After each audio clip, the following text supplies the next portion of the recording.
Dr.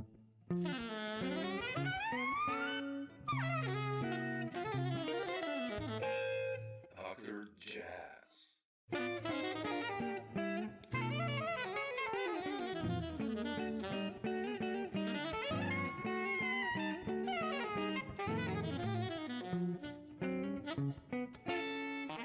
Thanks for sending me the albums the other day. Sure.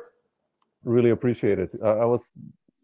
One of my questions on this talk was when some new music is gonna pop out by you, and there you go. So, and I'll just jump in and ask you about this. I saw you released it on Bandcamp also, like now. Just yesterday. Yeah, like Rising Stars, it's called. I didn't even know it's called like that. I checked like yesterday, and yeah. It's like a band.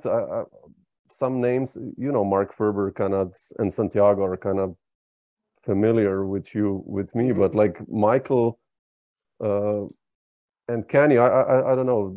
And the music also sounded different than your previous projects. You can just tell me about this new one, how it came about, and. Yeah, well, this particular thing is, it's a collective. I mean, it literally is came about because of COVID. We were all in 2020 in New York. We were all locked down, and for a while you couldn't even leave the house, and like a lot of everyone experienced some variation on that, but it was particularly bad in New York early on. And then, but there's a rehearsal space called I-Beam that's on 7th Street in Brooklyn, and it's a rehearsal space and also a performance space, And I've been a member of that for a long time, and so kind of in the worst of the pandemic, I have keys to the place, and very few people were using it. Like normally, it's kind of a collective. We all sign up for a certain amount of hours every month, but for the most part, it was people, couldn't even get there. And I'm, by subway, I'm, 15, 20 minutes away, and it's or I just hop on my bike and ride over there, obviously not bringing my bass, but, there's a good piano there. So I was just spending like entire days there just writing music, hanging out, which was, the best of a bad situation. And then when it got to a point where we could kind of be around other people with Mass, I started playing with Santiago and a lot with this young Korean drummer named Daeon Suk. And partly because they're both young, I figured I was the one, taking the most risk health-wise. They were down to play, so and we put Mass on, and you can set up in that room pretty far apart, and so we were doing that. And then as it got a little cooler, Ferber was in town, so and Mark and I play together all the time in different situations. So he started coming over, and then when it kind of got to a point where it seemed like it was kind of cool for a horn player to play, Michael was down to come over. And then, eventually we brought Kenny in as the second horn, and, got to like a quintet where, they were kind of standing on the other side of the room. And, we had we'd open up the door a lot and whatever. But at that point, we were all going nuts, so it was giving us something to do in that period, which was really the darkest period of all that. And so we were getting together at least, once a week, sometimes more, and just hanging out and playing. And then we all were bringing in tunes, and we were just thinking, we should record some of this.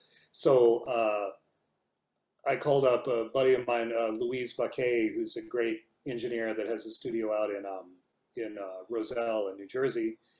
And he was like, come on out, let's do it. So we went out. I had to look up the day, but it was September 5th, 2020 is when we went in and actually recorded it.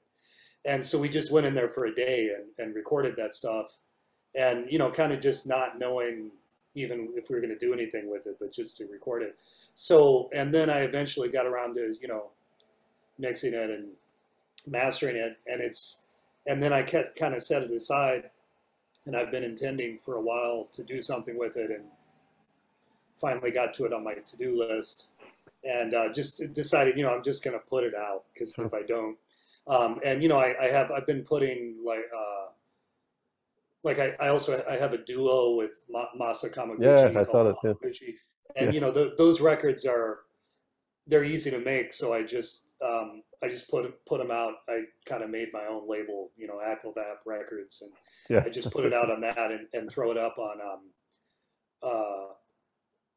my wife's last record she put out. We just released that way also, and so yeah, I just threw it up there. It's on Bandcamp, and I through TuneCore I'll distribute it, and sure. Whatever the stuff you do with all that stuff. But mainly just to get it out. It'd be great if everybody in that band plays in various formations with each other, but not necessarily as that group. So I'm hoping, we'd all love to. We all, like, I hadn't listened to the record in a year or something, and so I pulled it out. I was like, man, this sounds really good. So hopefully we'll do something with it. But right now, I mean, Mark's largely basically living in LA, although he's here often, and Michael's in Berlin, although he's also here often, and so logistically it's somewhat tricky, and also we all have other, I have like 4 bands or something of my own at this point, not counting this thing, so it's hard enough to book stuff without having another, all of us are band leaders in our own right. So anyway, but if you're not familiar with Michael or Kenny, I mean, they're no, I know them. I love Michael. You just didn't associate them. Yeah, I think kind of with you. Yeah, like I know they're like the other record that you sent me that I want to also ask you about. Those names, like kind of. Sure. I know you played, but especially Michael, I was like, wow, that sounds fresh, with this constellation. It's beautiful sound. Yeah. I love his playing, Well, it's interesting. I mean, I've known Michael and known of him, and we played a little bit on other people's projects for years, but kind of, I think shortly before the pandemic, we had just, I ran into him somewhere and he was talking about, man, I'd love to play, we never do. And then the pandemic hit. And all this stuff came up, and he was around, so I was like, "Well, let's play," So, in the past couple of years, I played with him a lot. We were also doing some of the things with Tony Malaby's thing, where he was playing Beneath the Turnpike. Oh in New Jersey. Oh, you were also part of that. No, right? Yeah, sure. Yeah. And Kenny, the trumpet player. So Kenny, I know. Michael and I and Kenny. Oh, so awesome. Kenny and Michael and I would all went out there at various times. Also, and actually, Michael just did a record that hopefully is coming out soon. I mean, we did, I don't know, half a year ago or something with me and Mark and Santiago. So, fantastic. Of Michael's own that's done, and it sounds great. So I don't know when that's coming out, but so yeah, beautiful. Yeah, and I wanted to ask, you put it out on Bandcamp. I mean, I do that also more or less on my own label or whatever you want to call this, right? I mean, I did records on Clean Feet and Fresh Sound Like You, and back in the days when actually they paid for the studio and the musicians and everything, the labels. But like, what's your view now on this current record situation? I mean, like putting out an album, or what does it mean for you if I put it like that? I mean, I mean, that's the $2 question or whatever. It's not even worth anything anymore.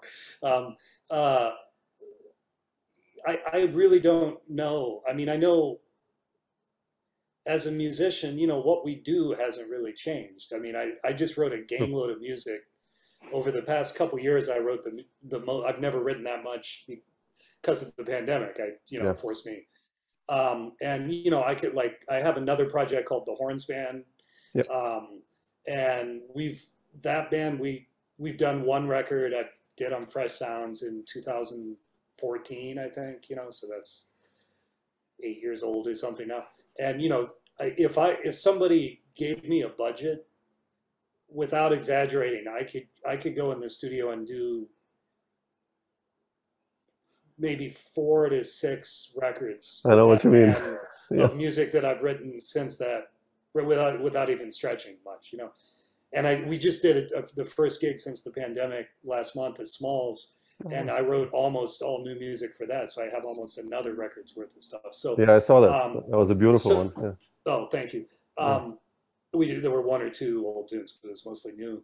And I mean, the point being, you know, if I don't record that stuff, it's never going to get documented. So it's kind of on me to document it. But as far as how I'm doing it, I mean, nothing makes sense. So you just have to do it. Like if I put this one was kind of a no-brainer to just self-release, because I wasn't going to, you know, it was like a one-off project we all did together. Yeah. I mean, you never know, maybe we'll do something later, but it was, you know, it was kind of just something that arose from circumstance. And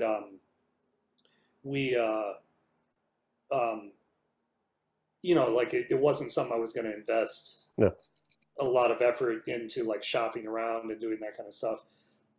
But there is, and you know, just putting stuff out on your own, like if labels aren't, I mean, there was even a point where maybe most labels weren't paying anything, but they were paying to manufacture the CD, and maybe they had somebody on staff that did a little promotion, or so, you know, you're getting something, right? Like at least something I would have paid.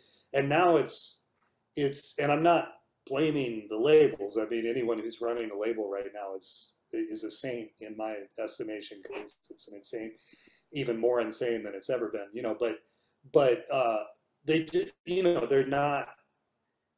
they can't go in the hole on every record, and there's no way for them to make revenue. So therefore, you know, it's like what's happened to band leaders. You know, when I lead a gig, if I break even, I'm ecstatic. And that rarely happens. I mean, every time I'm a leader, I lose money, as I would imagine you might be familiar with. Sure.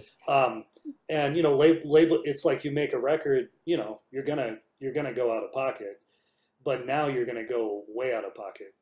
And you know, there's a lot of talk about like, okay, it is cheaper to make a record than it ever has been. Yeah. You know, depending on how you make records. You know, the process is cheap. You know, there's a lot of things that are more inexpensive than they ever were, but it all comes out of my pocket. Yeah. You know, so let's say back in the day, you know, like a small jazz label maybe had a $25,000 budget for a record or something. And now it costs me out of pocket, I'm just pulling numbers out depending on how you do it, but you know, $10,000. Yeah, let's say, yeah. But $10,000 is a hell of a lot more money to me than 20 or 25 was to a label. Sure. You know, so it doesn't really, you know, that argument doesn't make sense. I mean, $1,000 is more money to me than a medium-sized label would have been, you know, as a percentage of what they're investing. So, you know, anything, I mean, when you're talking about the kind of money that gigs pay and the kind of, I mean, for, you know, we just put out this record yesterday, you know, it's Bandcamp Friday and, you know, whatever. And we all put it on our social media things. I think I made 140, 150 bucks. And I was impressed. That was way more than I thought I was going to make. But that's probably the single best day I'll ever have with that record. Right. Yeah. So, you know, and really it's a collective. So I got to split that 5 ways. So I mean, it makes no sense, right? Exactly. I mean, it didn't cost us very much to do that. We all chipped in a little bit. You know, it's during the pandemic, and you know, got a little bit of a deal on it. But whatever we spend is, like, you know, it's not recoupable. Yeah. You know, maybe you can write it off at the end of the year on your taxes. You know, maybe everything's a write-off. We're just all taking a loss on everything now. But there's no. You know, so I mean, in a very real sense, there's no business model. Yeah. So the only, I mean, the only considerations to me, like if I put something out on Bandcamp, it's kind of like pissing in the wind. I mean, you know, you get however, you know, there's always like, it's always surprising. There's like a few people all over the world that buy it that are just, you know, for whatever reason, but it's like a handful of people. So it's gratifying to reach people, but you know, there's no way to I mean, those aren't like, I can't book a gig at a club in New York and guarantee the club's going to be sold out. Oh man, sure. Yeah. Even if I theoretically have enough, I have a big enough audience all over the world that I could sell at a club, but they're spread out all over the world. They're never in one. They're not in any one Sure. place, you know. And so, you know, a label used to be able to kind of aggregate things in that way and maybe help out. So I don't, you know, if a label's going to offer me something like that, or you know, some kind of, I mean, anything. If they're offering me something, I'll go for it. Yeah, Otherwise, sure. the only thing I can see is that maybe you're a little more likely to get press still if something's on a label. I'm not even sure if that's very true anymore. I mean, even if you're on a label, you're going to need to hire a publicist. Yeah. If you really want to promote it, even if you're on the label. So if you do it on your own, you hire a publicist. It's kind of the same, or you do it all yourself. You know, Exactly. which can have mixed results. Yeah. No, I'm just asking this question there because is a limit to how much. Yeah, that's why I'm asking this question, because you just froze. Oh, sorry. You hear me? That's better now. Yeah. Now you froze. There you go. But I hear you. Okay. No, I just wanted to ask you this because, you know, especially in our, let's say someone like Scofield or Dave Holland or whoever like that, of course they make it going somehow, you know, but like this, our circle is like many musicians who I play with and you play with, and we have in common also, like, have been asking the same question, I think, and it's I'm trying to find out what the answer is, but like we never get to it. It's like, you know, how to solve this, what does a record mean, you know, what to do, how to put out a record. And I mean, fundamentally a record is a document of your work. I mean, that's what it's always been. Yeah. And you know, if you can take your head out of all that for a second and just be like, I wrote all this music, I have a really good band, and I need to go in the studio and record it and let things wash out, you know, in posterity or not, or whatever. You know, you can drive yourself crazy thinking too much about it. Like you still have to do it, you know. It's why we do. It's why we got into this. Yeah. And you know, I never expected, you know, to be famous or rich from doing this stuff. But there is a line where, you know, but I do have to make a living. Sure, of course, yeah. I mean, it's fortunate to me that I'm a bassist in New York. I've been here a long time. I work all the time. You know, I kind of say, I kind of finance my habit as a leader by being a sideman. Sure. You know? And I'm a sideman more than I'm a leader, and I get paid when I'm a sideman, and I lose money when I'm a leader. So, you know, it kind of works out. But, you know, I'm very aware of how fortunate I am to be in that situation. Sure. And, you know, a lot of people aren't. And it's not, and it can change for me. I mean, I've had periods where I'm like, man, this isn't working still. You know, right now, weirdly, things are good. You know, I'm as busy as I've ever been, oddly, you know, after the whole pandemic couple of years. Yeah, that's right. That's what I'm saying, you know. Yeah, exactly. That can turn around at any moment. So. Yeah, definitely. Yeah. But, you know, putting out new album and documenting it, like you sent me this other one with Monder and Santiago and Alan Mednard, you know, who I really love, like from Van Allison's band and many others. And I love the titles, by the way, on the new one. Oh, it's hilarious. It's like a comedy when you read it. But the tunes also, like, you know, it's a nice combo. It's the music, it's like cinematic almost in a way, and goes. And I wanted to ask you, you know, I know you and Monder go back since your debut and probably even earlier, but with this quartet, you know, what's the story behind there? And the second question, how do you write music actually? Like, what's your, you know, many tunes are based on like some bass figures, and then the beautiful melody comes over and like kind of interlopes and snakes its way, or like, anyway, yeah. Well, okay, so the origin of the band, the original version of the band, which is the one on the first record, you know, it's me and Monder and Pete Rende and Ted Poor. And Pete and I go back the furthest of everybody there. We went to school together, in Berkeley and Boston, and so I've known Pete since 1990, maybe 91. Oh. And so we've been in many musical situations together. He's my wife also. He was in her band for a long time, and so we're all just musical cohorts. And kind of, that band, I had to look it up. The first record we recorded like 2007.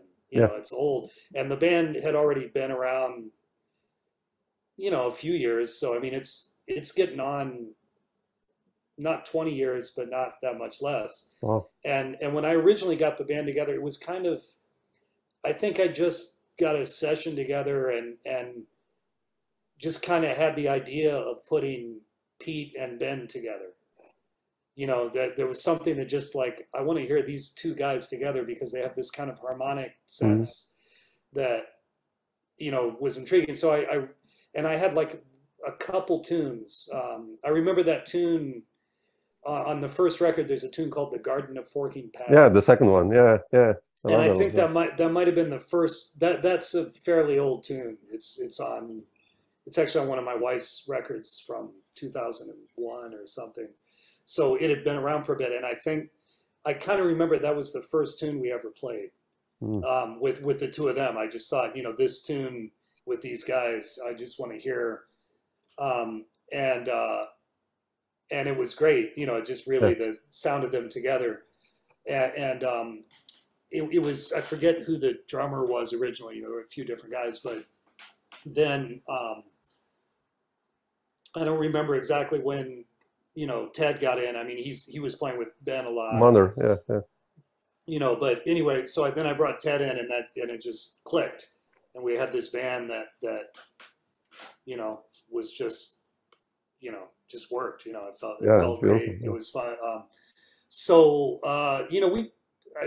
We're playing a lot with that band for a lot of years, but just not. The only time we ever toured was when that record came out. It came out on this Portuguese label called Tone of a Pitch. Yeah, that doesn't exist anymore. But my friend Andre Fernandez ran that label, and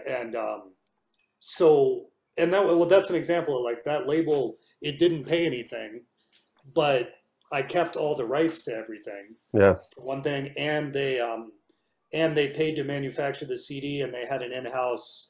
That artwork is actually Akiko's artwork. My wife. Oh, really? Okay. But and a friend did, took the photograph with the deer parts and stuff. But they have like an in-house artist to set all that stuff up. So, and Andre generally would set up, if he could, he would help set up a tour. Oh, okay. When the record came out. So like two of Akiko's records came out on his label, and both of those we did Portugal tours. And this record, we did a tour of Portugal. So that's the only time we've ever been in Europe, out of the States with that band. Oh, shit, man. Yeah. And, so that, and also Andre was my friend, and I just, it felt good to put it on his label because everything was cool, so yeah, anyway, so that was the origin of that band. And then, the newer version, Ted's basically in Seattle now, and so for that band we played a lot, and then I put the horns band together, and for a while I was really concentrating on booking that. That kind of fell by the wayside, and then I was talking to Pete and Ben one day, and they're like, "Are we ever going to do gigs again?" So I set up some more gigs and realized that this band really needs to be playing. So we started playing again, but then again a few different drummers that were great did it, but then I ended up bringing in Alan, who I'd played with, with a couple other people with and been really impressed by. And, he's a completely different drummer than Ted, but also has the quality that I need for that. And then Pete himself has been, about 5 years ago, Pete's a very handy guy. He does everything himself. So he bought like a extreme fixer upper house in Brooklyn about 5 years ago, and decided to make it a complete passive house, you know, where it generates all its Wow, own energy. man. And he's doing it all himself. And so basically for the past 5 or 6 years, you know, like we do a gig with that band and then do a gig 6 months later, and Pete would be like, you know, the last gig I did was our last gig. Like he just didn't have time to play.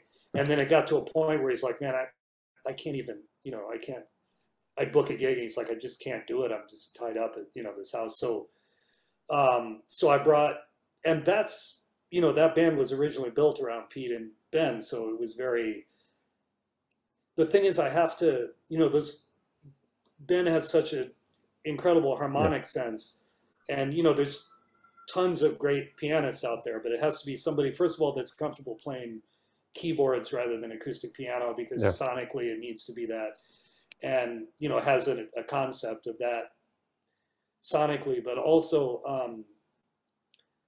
that has a sense of how to fit in with Ben, which I could never tell anybody how to do that. You know, Pete and Ben just intuitively had this thing that worked great together.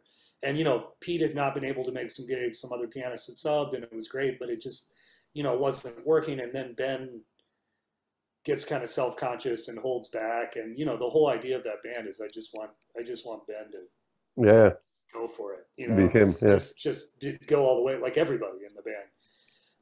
And so Santiago's another guy I've been playing with a lot, and was very impressed by,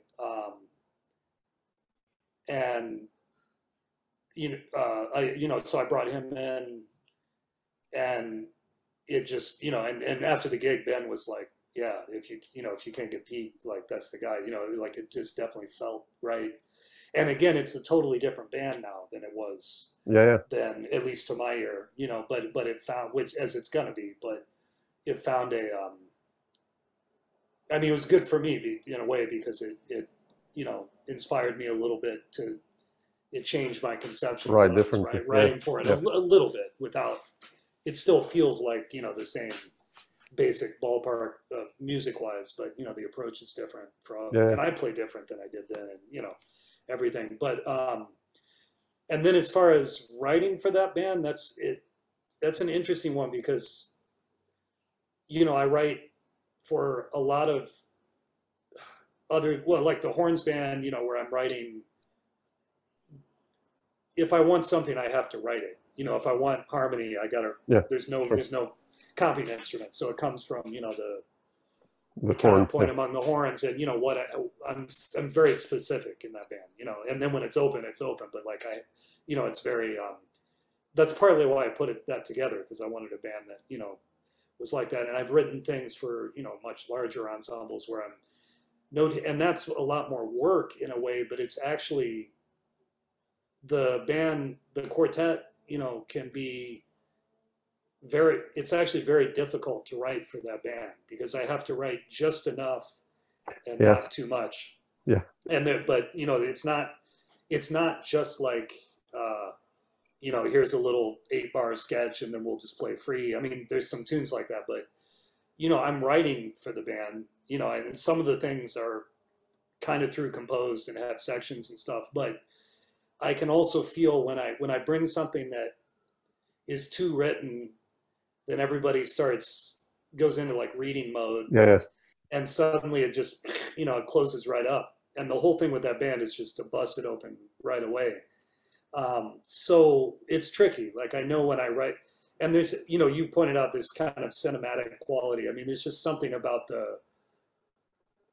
you know, with the keyboards and Ben's palette is so wide, you know, on the guitar, and you know, it has that kind of quality, certainly in my mind, you know, this kind of like a moving image kind of thing that's cruising along. And so, you know, and there obviously there's a lot of tunes in that band that are, as you pointed out, there's a lot of, you know, bass ostinato kind of, you know, like ostinato with a melody line over it, and you know, I very seldom write chord symbols for that band, because why? You know, I'm gonna hand it to those guys and exactly them, you know, toss us out harmonic. You know, I mean, a few things that are very specific, but when I do write things, they're like triadic. You know, there's kind of a dubby kind of tune on that record that's just a bunch of triads moving over it. You know, and then like I write very minimally that way. So yeah, I mean, a lot of that line writing for that band is writing lines. You know, that work and you know have a atmosphere, a mood, you know, like a painterly kind of thing, you know, for lack of a better word. Like those are the things that work with that band, you know, and yeah. No, it's beautiful. I mean, it's nice because you know you sent me both of these records and I listened, and they're like really two different worlds of you know, or you're playing and composing. I mean, I know the other one is more collective, but still, it's like really sound wise and composition wise and everything. You know, it's like really like, man, that's cool. I mean, also by the way, it's the same engineer. Oh, really? We did both those records at Louis' studio. Yeah. Okay. So. And he, you know, they sound very different. They're sonically, you know, he took a very different approach to recording both of them. Yeah. You know, no, I love it. It's really cool. I mean, I hope you kind of somehow get it out, if nothing else on Bandcamp at least, you know. Or well, the new one. I mean, if you know all else fails, I'll just put it. That record. I mean, I'd like to do something more with that than just put it up on Bandcamp, you know. But as that gets us back to what does more mean, you know. But I know I have it's done. I mean, you know, it's ready to go. But I have to. I haven't really seriously shopped it around. Tried around. So if anyone out there is watching this and you want to put out a record, give me a shout. But yeah, would be amazing. Yeah, it's a nice record, really. I mean. You know, anything I hear with Monder on, I'm like, man, shit, I have to listen to this. It's gonna be special because it's, and especially this one. It's I love it. Yeah, nice tunes and. I mean, I think you know one of the, you know, Ben is such an amazing musician, and he reads very well and he does all this stuff. But you know, I think, and he's been doing this a long time, so. Kind of, you know, in this, I know he likes playing in this band because I don't talk to anybody about almost anything in this group. Very, very little, you know, nothing. You know, it's you know, kind of, it's that. And so what he's doing on there is what he wants to do. I'm not, you know, like I'm trying to guide, that's where like the composition is important, you know, because I'm trying to, if I want something different, I need to kind of write it to make it happen. You know, rather than say, oh, let's take this different approach. You know, I'm not a huge fan of that in this kind of world, you know. And so, you know, that on those records, like Ben is just, you know, he's completely, but I mean, that record, there's only one tune on that record we did more than one take of. Oh, wow. Okay. You know, it's all, we did a gig the night before at Barbez, went into the studio, and the only one there's more than one take of is the one called Lighter Complected Invaders from the North. And that's one of I mean, all those tunes are new pretty much, but that one was brand new. And there's this really one little tricky head that we all play together, and it just took a few takes to get. We got it, yeah. We still hadn't gotten that yet. So, you know, that one we did a few takes of, but everything else we just did one take, and you know, because, you know, how do you do those big, you know. No, sure. I mean, we're also playing, you know, those tunes are pretty epic, you know. I'm like, oh, hey, let's do another one. I mean, really? Like you know, I mean, we did a couple little like punch ins on heads, but not even much, you know, that. So. Oh, beautiful. Yeah, leading a band and actually not saying much to your band members. How have you evolved? You know, since something people can use came out, you know, and I guess, of course, you led bands before, but like, how have you evolved in your eyes as a band leader? Or already when you started out, were you like that? That's basically. Yeah, I mean, you know, with caveats all over the place, but you know, obviously it depends on the situation and what the music is, but fundamentally, you know, without going down a whole road of like, what is jazz and what isn't jazz, and you know, that can get kind of silly, but you know, we're improvising musicians, and you know, we're making music that is supposed. I mean, it's my band. I write the music. Yep. But you know, it's my band up to that point. You know, I decide what tunes we're going to play on the gig. I mean, you know, in that way. But it's not like you know, if you showed up and we were playing a gig, I don't think you would necessarily know it was my band, except maybe when I do the announcing or something. Sure. You know, I guess it's that dude's band. And you know, it should be that way. I mean, I'm getting musicians that I want to play with, and I want to hear their personality. And I don't, you know, like, I mean, Santiago and Alan play different than Pete and Ted, and Ted did.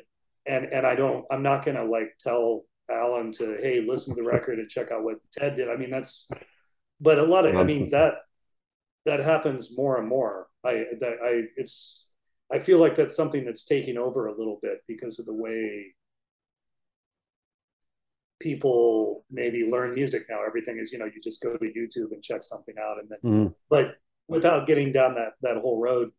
I mean, you're asking if I've always been like that. Like so if we did that, I mean, I've been in New York for 28 years. I moved here in 1994. So when I was, if that record came out in 2007, and that's my first record really as a leader, I mean, I'd already been in New York for, you know, 13 years. 13 years, yeah. Sure. So, and I wasn't, you know, I just turned 50. So I was, you know, at that point, I was in my 30s still, but, you know, I wasn't like 22 or 25 and doing a record. And, you know, so I think like I did that record at that point, I felt like I was finally, that I was ready to do a record as a leader and have something to say, you know. Yeah, exactly. Prior to that, you know, I had bands and done gigs, you know, it wasn't the first I'd ever been a leader.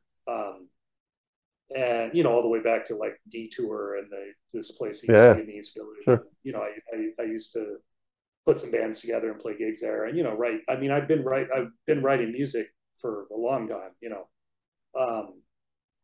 But to actually like put a band together and do you know, I remember just feeling like, okay, I need to record this band. This is ready to go. And it, for better or worse, I don't think that record doesn't sound like anything else.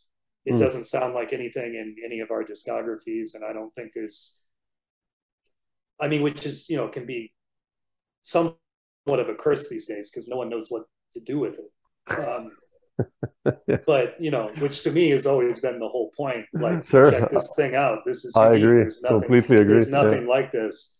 And now that, you know, the response often is like, man, I love this. This is great. This band is killing, but I don't know what to do with this, you know.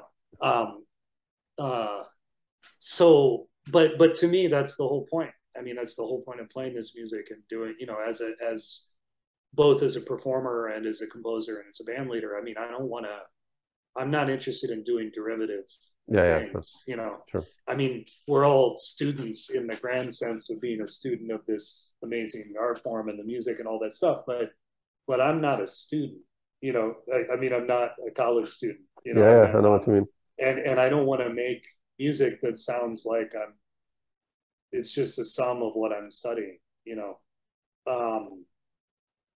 So yeah, you know, so when I put the band together, it's like, okay, I'm going to tell, you know, Ben and Pete what to play. Oh, you know, like, here's the tune. And, you know, I'm going to tell Ted what to play. I mean, that guy's the most intuitive drummer, you know, one of the most intuitive drummers I played with. So is Alan. That's the whole point. You know, somebody that they come in and they play it and it's like, wow, that isn't maybe what I would have thought of playing on that, but that's awesome. Great. But, you know, and if you let somebody do that, like as soon as you start telling, you know, if you start telling a drummer like, hey, yeah, that's cool, but more like this, they get more and more tentative. Yeah. You know, I've been on gigs like this where I come in, you know, and the drummer and I are hitting and the band leader's insecure and they're like, man, I really like what you guys are playing, but maybe, you know, take more of this kind of approach. And by the end of the gig, you know, it sounds like shit because everybody's, you know, and if you consistently have a guy who's playing the wrong shit on your music, then get a different musician in the band.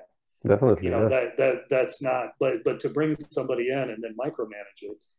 And also back to what I was saying about being a composer. I mean, your job as a composer, especially in this music, is to provide a frame that's gonna, you know, those, for better or worse, those tunes I'm writing, I think, you know, if I bring in a tune, it's got a strong enough, you know, dynamic to, I mean, you mentioned the titles, but like titles are really important to me. You know, I can't really have a tune until it's called the right thing, you know, because that's part of what it is, you know, whether it's ironic or serious or you know, whatever it is, but they're not just toss-offs to me. It's not like I just have a list of funny titles and just throw them out. I keep notebooks of phrases and stuff that, you know, I use, but, you know, from that all the way to just the, you know, the whole tenor of the piece. So like okay, now I can bring this in and let these guys do what they're going to do with it.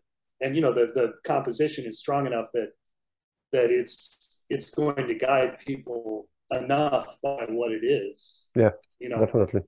I think there's a lot, you know, I think you can fool yourself sometimes as a composer. You bring something in and, you know, wow, no one's really playing this the way I want it. Well, you know, maybe you didn't write it very well, you know, especially if you're in New York and you're consistently playing with, you know, some of the best musicians on the planet, you know, it'd be just by nature of the scene that's here, you know, and you're like, wow, I played this with like, you know, 5 different times with different people and nobody sounds good on this. Well, maybe, you know, maybe it's not good. Like, you know, you have to be ready to face that. Or maybe you could write it in a way, you know, I rewrite things. I don't, I mean, once something's done, I don't necessarily rewrite it, but I'm constantly like, if I bring something in and like, man, every time I play this, whoever I play it with, there's this one place that everybody, you know, fucks up every time.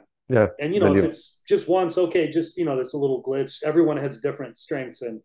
But, you know, it's like, okay, I know these guys are good readers and everybody, you know, well, maybe that's just written in a way that's wrong, not, you know, and I'll take it and rewrite it. And then suddenly everybody can sight read it and it's fine, you know? So, I mean, that's the other end of that, you know, I think, I take that very seriously as a composer. Like I spend a lot of time making, because I'm on the other end myself a lot. Sure. You know, I think I'm somebody that's kind of known as I'm a good sight reader, you know, so people call me, be careful what you wish for, you know, so people call me to play like hard ass music all the time because, oh, that guy can read it.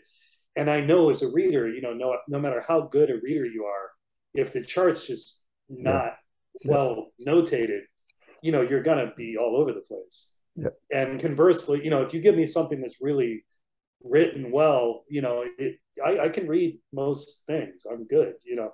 So when I'm putting that in front of people, I'm thinking the same thing, you know, like it should, you know, sometimes some of my music is hard. It just is, you know, I make it as simple as I can, but it's something that, okay, this is going to take a minute, you know, but it should be hard because it's just, you know, conceptually hard or it's rhythmically tricky or something. It shouldn't be hard because it's hard to read because it's just badly notated and everybody's lost and confused. Like that's not, you know, that's on me. It's not on the guys, you know, in the band. Yeah. But I also get the sense you write actually for the players, right? I mean, I feel like all these tunes are written for, I mean, let's say for Ben, we were talking like really for him. I hear him. I mean, I could hear some other guitarists also, but like it's like he is the guy here that I hear. I mean, actually, I mean, I've never done a gig with that band without Ben. Yeah, I've had subs on the other ones, but makes sense. It would be. It's an interesting thought. I mean, sure, there's tons of other guys that could do it, but yeah, I mean, that's kind of, you know, it's a little. It would be very, very different, you know, very different. But, you know, in general, I try to not, I don't book gigs with that band unless I can get everybody in the band. Which is hard because all those guys are busy. And, you know, every once in a while something comes up at the very last minute, somebody has to sub it out or something. But if I can avoid it, because that band is that band, you know. It's really the people in it is the thing. And, you know, as much as possible, I feel that way about all my groups. But, you know, with the horns band, it's a quintet. It's you know, sometimes I have to have subs, but still, as much as possible, I'm always kind of writing somewhat in the mind with the people I'm writing for in mind. Yeah, I mean, whatever I'm writing, I think, ever, you know. Unless I mean, I do write, like during the pandemic, I wrote a ton. Actually, that's kind of an interesting thing during the pandemic. I mean, there was a point where I was like, man, none of this, it's possible none of this music is ever going to get played by anyone. Like we didn't, you know, at the beginning. I know what you mean. Yeah. We're just like, man, maybe this is all over, right? So for the first time, I actually was just very in the abstract, just sitting, you know, and I had time too that I normally don't have.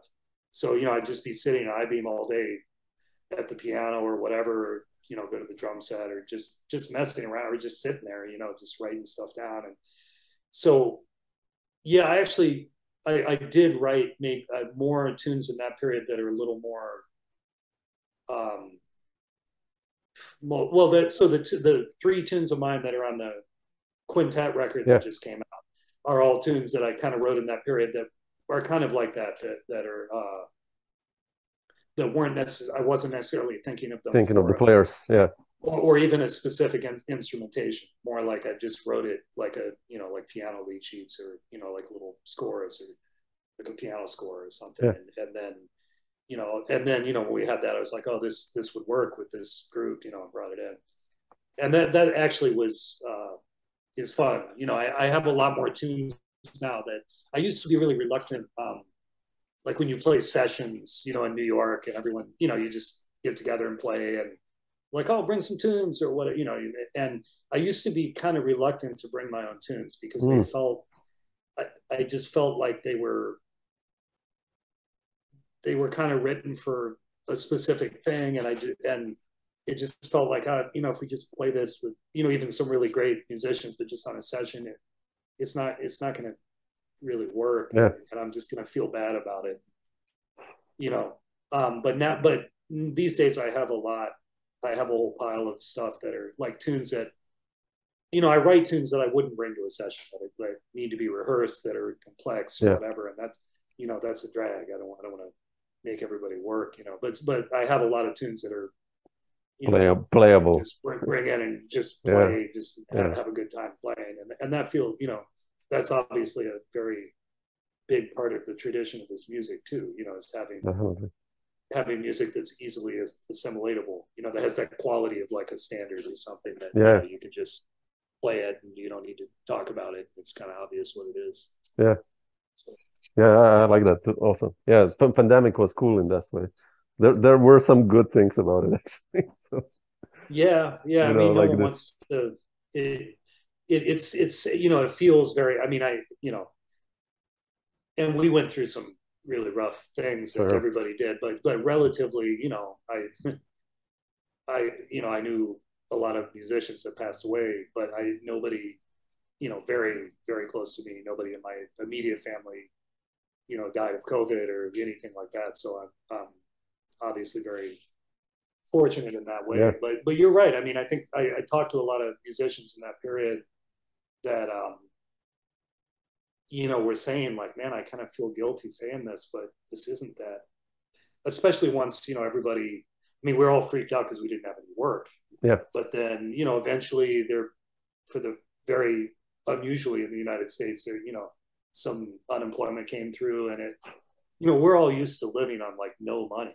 So, you know, somebody handing me a little bit of money every week, it's like, shit, I can live on that. You know, I've lived on way, way less than that, you know? So, and, you know, no, we weren't also, you know, New York is so expensive when we were all locked down. We weren't going anywhere or doing anything. I wasn't spending less. Yeah. You know, Akiko and I were like, man, we're not spending any money. So suddenly, you know, in that way, we're eating at home every day, and you know, she's a great cook, and I got better, and you know, it was so and just to have time, you know, I practiced the time, you know, I got out the bow and worked on my arco playing, you know, a lot more than, but that's always something that I'm, you know, that's like an eternal mountain to climb for these players.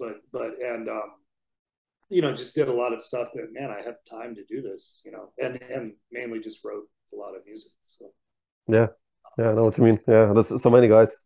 You know, I started doing these interviews during COVID also, and right. it just got me inspired also to do some other stuff like, you know, composing and practicing and many musicians that I talk to after this have the same story, you know, like you're telling them. So it's funny. So, but I mean, I think no, go. Sorry.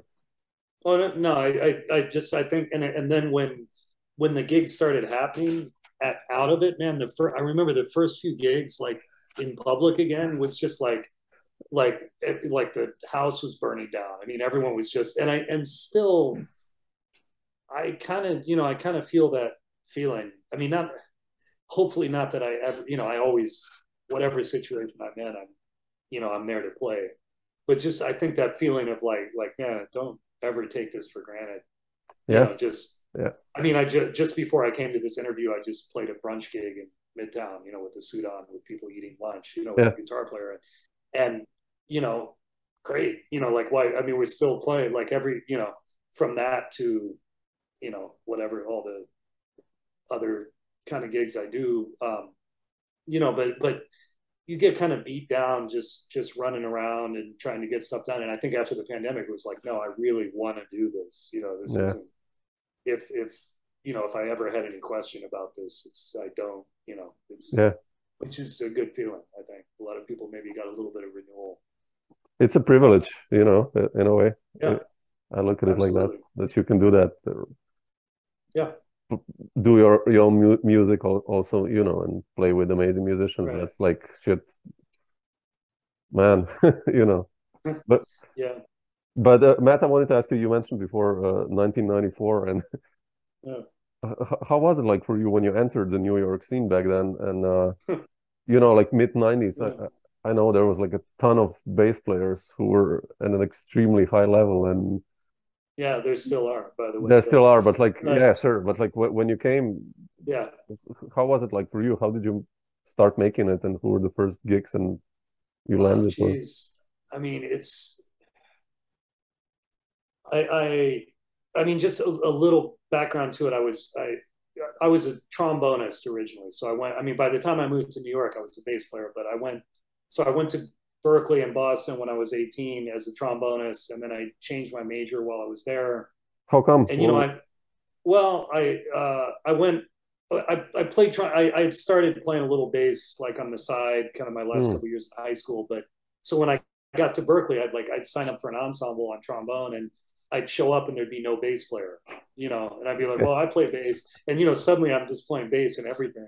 And my father is a really good trombonist, and so I think the more I played bass, you know, it's kind of nice to be good at an instrument that my dad wasn't really good at, or you know, some thing. But also, I just realized the more I did it, I'm really a bass player. It's just my thing, you know. So I met a lot of, you know, this whole, when I got to Berkeley, like, you know, Kurt Rosenwinkel was there, and Seamus Blake was there, and Chris Cheek was there, and Dan Reeser, and your generation, and, you know, all this really heavy, you know, class. Mark Turner, it was, you know, those guys were all up there, and but I was like I'm like 3 or 4 years younger than all those guys, so they were kind of finishing when I got there. So I met those guys there, but didn't, you know, a lot of those guys I didn't really play with them until I moved down to. So I moved down to New York. I kind of knew those guys, but you know, so I had some connections with those people. I you know, I was in when I was in Boston, I was in composition 1 with Guillermo Klein. So we really met. Oh, okay, that's how you connected with him. Okay, yeah. So I have you. So and this other composer named Magali Sorio, and she and Guillermo were like 2 of the great composers there at Berkeley. And I quit. I had become a bass player, but to keep my scholarship, I had to keep playing in like all the big bands on trombone, and so I was playing in Herb Pomeroy's band and stuff. So Guillermo and Magali would bring music into the band, and I was in the band playing trombone. So both of them by the time I moved down to New York, I'd quit playing trombone. But the first several records I'm on in New York, I'm playing trombone. I'm on the Minotaur record of Guillermo. And Los Guachos, no, before the Guachos, his first band called the Big Band. Which no, but Los Guachos, you did like number 3 or 2, right? Or yeah, I'm on three playing bass, but I also play trombone on a couple tracks. But that first one, the Minotaur one, I play trombone in that, and it's Johannes Weidner was playing bass on it. And Magali's Big Band, she did a record on Birdland Records. I'm also playing trombone on that. So weirdly, I came down and suddenly was like doing that, which is a bit odd. But then as far as a bassist, there were a lot of like in the mid late 90s, there were all these places in the East Village still is where the main and there were all these like $50 gigs, like Deanna's and this place First and La Linea and I had tons of them. I don't even remember the names. I mean, a little later was Detour, but that was a couple years later even. But all those places, like they guaranteed something in those days, but they were like coffee shops that had a band in the corner and like little bars. But they paid like $50 or $75 or something. But there were enough of those gigs that I was working almost every night as soon as I got here. So, if I worked 5 nights a week making $50, I made $250. And, the first apartment I lived in, I subletted a couple places. And then in 95, I moved into with the place with my now wife, Akiko, and this other saxophonist.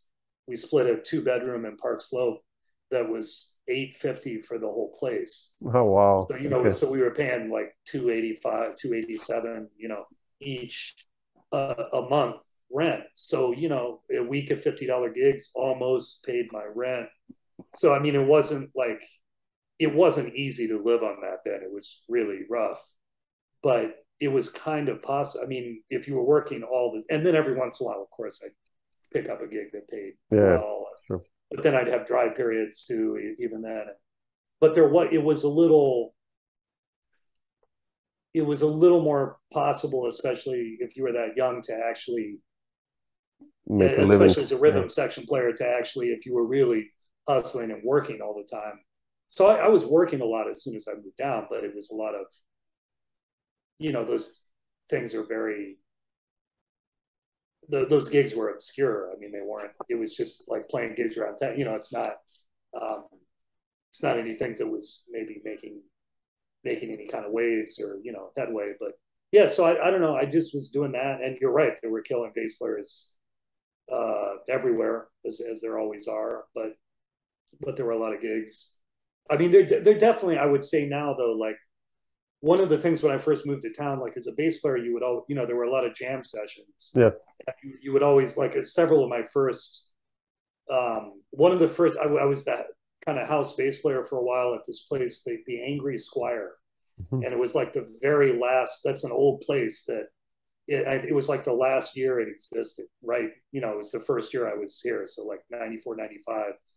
But that was a place that had been there forever. And Joe Lovano lived on the block, and like all that crew of people went to this session. So like, Michelle Petrucciani came in there, and but then all like Hiram Bullock and all the Saturday Night Live people, and it's kind of the end of like that, what had been the kind of 7th Avenue South scene in the 80s. Yeah. And so it was kind of cool, like, wow, I'm here, playing with all these guys at this place. But also, if you were the bass player on those things, you played with the house band, and then everyone in the band went and got high, and you stood on the stand for the next 3 hours playing, Cherokee or something. But now, I rarely do jam sessions. I've kind of aged out of it, but every once in a while, there's a session in Brooklyn and a couple others that, a couple of friends will call me to do, and if I don't mind doing it, because if I'm the house bass player, I never have to play on the session, because there's 7, 8 bass players that are waiting to play.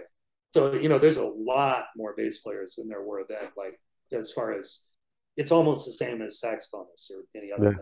Maybe that's crazy. quite, but, there's a lot of so the sheer number has changed. But there definitely were really great players here. Yeah. Then as always, you know. Was there like a gig for you that kind of really changed,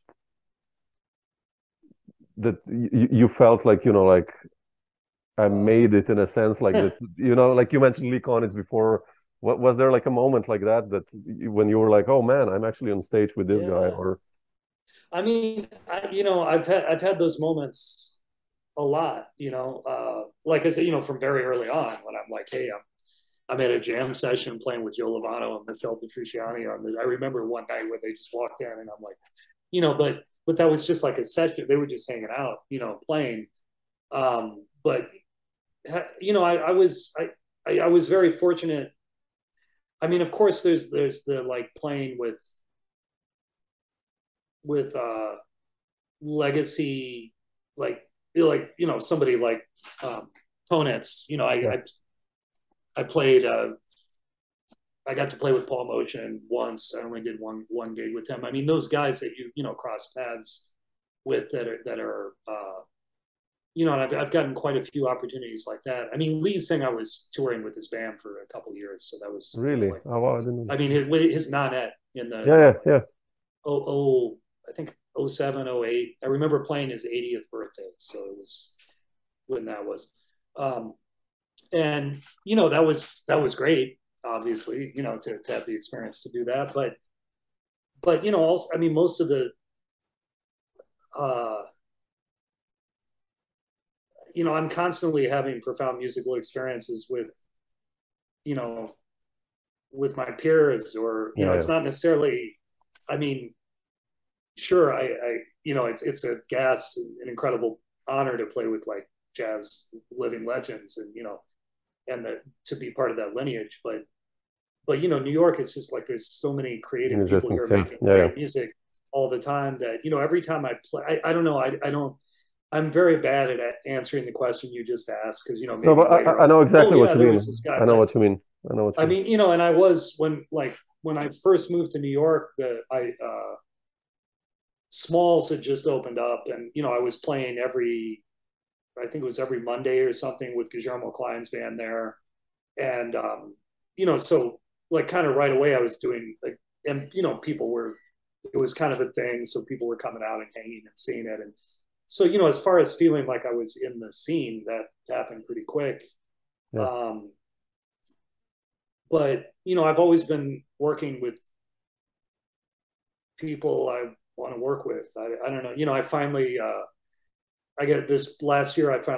Last summer I got to do a week at the Vanguard with Guillermo, which is something that was, you know, one of the few places I maybe cared if I ever played at this point was there. So that was a little bit of a feeling that, you know, after 28 years at 50 of like, oh, you know, I did, you know, maybe that wasn't going to happen. And that would have been okay too. But, you know, so there's things that I certainly appreciate all the things that have come my way, but I try to appreciate everything equally, you know, because otherwise you get, I don't want to, you know, if I got to stay engaged with everything I'm doing. And so far hasn't been a problem at all.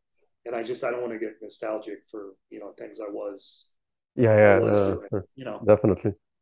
So, you know, if that makes any sense. I mean, you know, some of those, but a lot of those you know, Guillermo is somebody I've had a relationship with for, you know, 30 years now. You know, my wife, Akiko, I've been making music with her that long. You know, somebody I mentioned, somebody like Pete Rende, you know, I just was out on the West Coast and with Akiko, and we did a gig in San Francisco with Matt Renzi, this incredible saxophone player, that we went to school with. I mean, those are all like my peers from back then, you know. So obviously I have a real deep connection with all, you know, those people as far as making music. But then, you know, like you said, like suddenly in the past few years I'm playing with Michael Attias, the time that was like, there's always these things where suddenly you just, maybe somebody that you've known forever, you know, I got to play, I mean, I've known like Tony Malaby for forever, and we played together a fair amount, you know, but then over the pandemic, we're doing those gigs under the Turnpike in Jersey, which felt like, they suddenly, you never know where things are going in that direction. I was Akiko and I were talking. I did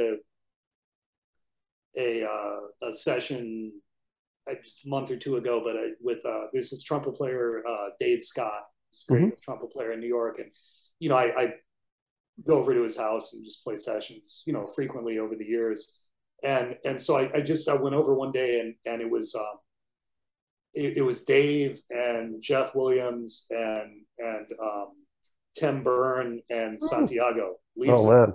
And I'm thinking, and we just for some reason started talking about. I think Dave, one of their birthdays was coming up or something. So they all started, and Jeff is 72, Dave is going to be 70 this year, and Tim, I hope they don't mind me saying this, but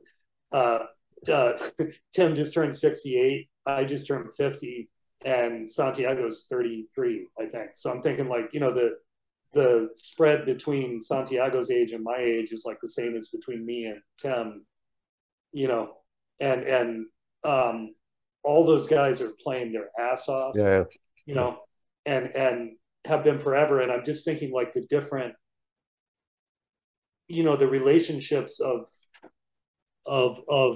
I mean, to Santiago maybe playing with my band I know when I first called him to play with the band with Ben, I think he was kind of psyched because he's like, wow, I get to play with, and then, so to him, it's like, I'm already another generation. And then to me, I'm like, man, when I was in high school, I was listening to Tim Byrne records and all that. And, Jeff Williams is, I know, I mean, all those guys I've known and played with for years, but those relationships just keep going, and all those, I mean, one of the great things about what we do is that there's really, if you can still play, you can play at any age. It's a little brutal if you can't play anymore, then you got a problem. You still got to stay on it. But so like at that moment, that was the best music I played. I mean, everything is. I try to just keep things, in that. At recent times, I mean, I think you've interviewed. Like in the recent years, I've done a lot of stuff with like Pete McCann's band. Andrew Rathbun just put that record out that I'm on with. That's a beautiful one. That's a beautiful record too. Yeah, that was recorded quite a few years ago, but finally came out. So I mean, just those things are. There's a record coming out next month that I did trio with Leo Genovese and this Argentine drummer named Jota that's a friend of Leo's. Okay. And he was just in town visiting. We got together, played at a recording studio, and came out so good that they ended up putting it out. And so I mean, I'm just there's a constant, like, all these things, and that I'm playing electric bass, and it's like electric, just like a fusion funk. Really? Oh man, looking forward to hear that. It's totally different. So I'm just, I'm really happy to be doing all these things. Yeah. I'm playing, and then I'm playing with. I mean, I was 22 when I moved here. I'm 50 now. And now I'm playing with musicians that are, in their 20s or whatever. And it's nice to see that flipping around. Otherwise you start to feel irrelevant. Definitely. If I'm only playing with people my age or older than me, by definition, that's less and less people. Definitely, yeah. So to keep in, to kind of keep connected, and there's amazing young musicians coming up all the time. That's crazy. As there always have been.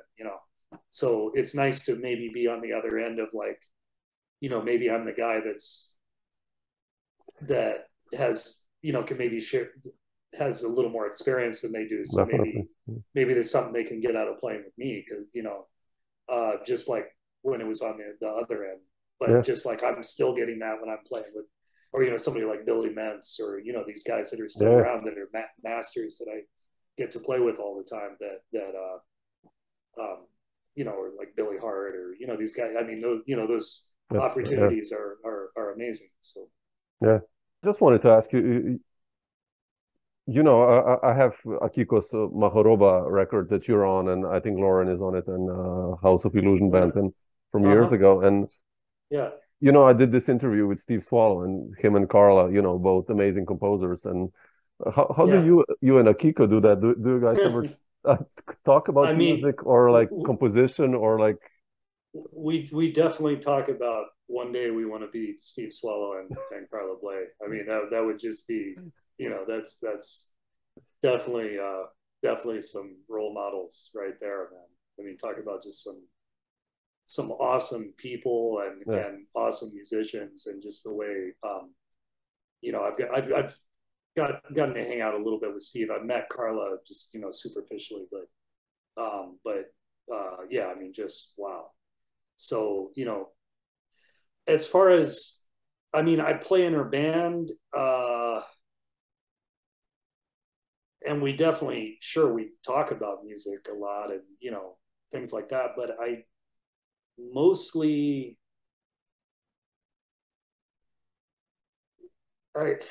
she'll play things for me, you know, if she wants to hear what I think. But, you know, mostly we kind of stay out of each other's way. Yeah. I mean, I do, you know, people always comment when I play with her band, like I never read. And they're always like, man, you memorize all that music. And I'm, you know, by the time, I mean, I heard her writing it, you know, she's in the other room, or, you know, so by the time the composition's there, and her music is very, you know, even some of it's somewhat complex, but it's very, you know, it's very strong. Like once it imprints itself, it stays there, you know, at least for me. But yeah, I mean, partly just because, you know, early on, you know, sometimes she'd play something and I'm like, man, that's great. But, you know, at the end it should go here, you know, it's just driving me crazy. Like as a composer, you know, and she'd be like, yeah, no, I'm not, it's, you know, and I'm like, no, it's just, trust me, it's, you know, whatever. And then, you know, she'd be like, no, you know, we'd argue about it or whatever. And then almost every time later on, I'm thinking about the tune and I'm like, man, she's totally right. You know, it's not, because it's not, you know, her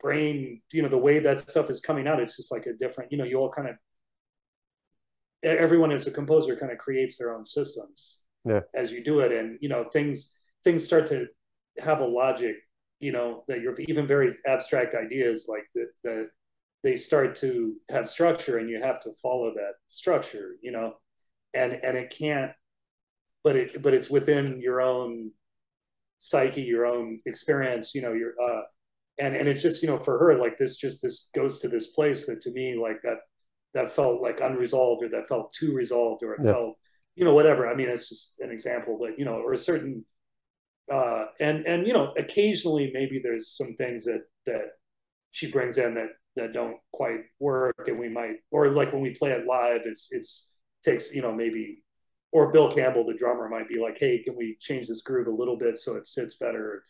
But most of it, because she comes up with stuff that is very, her music's very idiosyncratic. Mm-hmm. You know, it's like trying to force everything into a 8-bar phrase or something when it's way hipper when it's not. You know, so I'm very wary of like kind of, you know, smashing that stuff down and you know, having, I don't want to crush it. I mean, the more that it's her own thing, and she's, you know, she's been writing music for a very long time at this point, and, you know, but it's something she came into later. So at this point in her, you know, career, she's, I mean, originally she was when I met her in Boston, she was a jazz singer, you know, that just had come from Japan and was singing standard, and she didn't start writing music till she moved down to New York, and it was mainly just because she was kind of frustrated, like, man, I don't want to just go on gigs and sing tunes, and you know, she didn't really want to be like a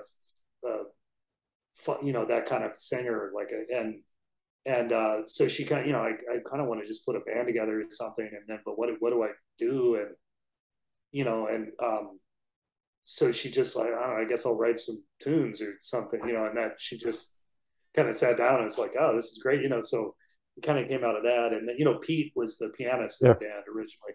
And then there was a point where, as with a lot of, the same thing happened with Guillermo Klein, by the way. I mean, the big band, the original band, this Ernesto Colados, this great Argentine pianist, who was the teacher of Santiago, by the way, and Leo, both on some level. And I was in school with Ernesto, so it's like, second generation of those guys. But and then Aaron Goldberg was in the band. And at some point, Guillermo would be like, he'd go to the piano and be like, no, it's like this, this group. And when he played it, and and Jeff Ballard was like, man, you got to play it. You got to play in the band, and it kind of, it came from that, like him just realizing at some point, and I think in jazz, especially, as a composer, you kind of have to, so Akiko started, okay, I guess so she started, playing piano in the band, for a while with like, and then he was playing keyboards and, kind of turned into this big group for a while. And then, and now it's kind of gone the opposite, where she just got back from Japan, and I wasn't able to go. So she did like a duo gig with the drummer over there, and another gig with the drummer and a saxophonist. And she does, she plays solo sometimes. Yeah. She's comfortable enough now doing that. And we just went out to the West Coast, did trio gigs with Mark Ferber, and then with Matt Renzi up in the Bay Area, and some other things. And so, she's really grown into doing that stuff too. And is at this point, she knows exactly what she's doing and what she wants to do. And when I'm in that band, I mean, I feel totally free to play, but I just shut up, I know it's her band. It's her band. Sure. And you have to know, that's maybe a secret to, America. I mean, we'll make comments, like she'll hear things I did and, say, oh, I really like this or something, or this maybe critical comments. But I think we both know, like, I don't, it's not like I don't want to hear criticism, but by the time if I record stuff and put it out and I wrote the thing, I mean, at that point, it is what it is. It is, sure. And I'm gonna move on and hopefully do better things. But I don't, I'm not into getting hung up. When you record something, it's a document of that moment. And it is what it is. It's done, Yeah. And if you torture yourself over it, you're gonna get hung up. It doesn't mean I don't. I mean, we all listen back to stuff and kind of, but yeah, I mean, definitely she and I would love to, kind of envision ourselves. No, I had the thought, is having that, that kind of thing of just, being, we both just, I want to do my thing mainly, and she wants to do her thing. Yeah. And just, and we're both, I mean, back to our conversation at the very beginning about how fucked up the music business is, and, undeniably, but somehow, so far we both managed to more or less do what we want to do. Yeah. And, all these years, and, we're not, I certainly don't feel old yet, but I'm not young anymore. And so I feel like I can keep doing this for a long time. But, I'm not, talking about playing with guys in their 70s who are still just throwing down, but it takes if you look back and think, well, wow, we've done this all these years and we're still doing it. Like it's hard to. I almost feel a little dishonest being too dark about it, even though I know, I know everything. I feel bad for younger people coming up, because I don't know what the hell they're gonna do, but I guess they'll figure out something. Like I hope, and it seems like they are. So, but for me, I don't. We're pretty. I don't know. I'm pretty happy, for the most part, with what thing, wouldn't mind somebody handing me a grant now and then or something, Sure. But that's a whole other discussion, but, definitely. But I mean, mainly just because, like I said, I have so much music that I want to document, and, every time we do a record, it's 100% coming out of both our pockets, Yeah. And so I mean, Akiko's done. We're going to Portugal in December, and we were just there in April. We're going to go back and actually do a record while we're over there with Andre Fernandez. Oh man, fantastic! Wow, this great young drummer. Say hi to him. And I think that's Akiko's that'll be her 7th or 8th record. You know, I mean, she's been fairly prolific, but every one of those is just us doing it. You know, I mean, a couple of them have been on labels or, you know, whatever, but it's more or less the same, you know.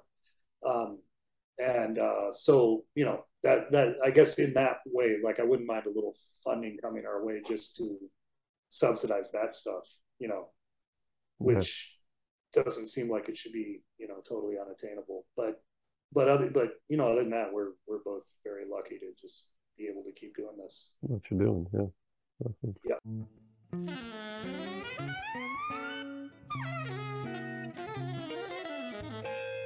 Dr. Jazz.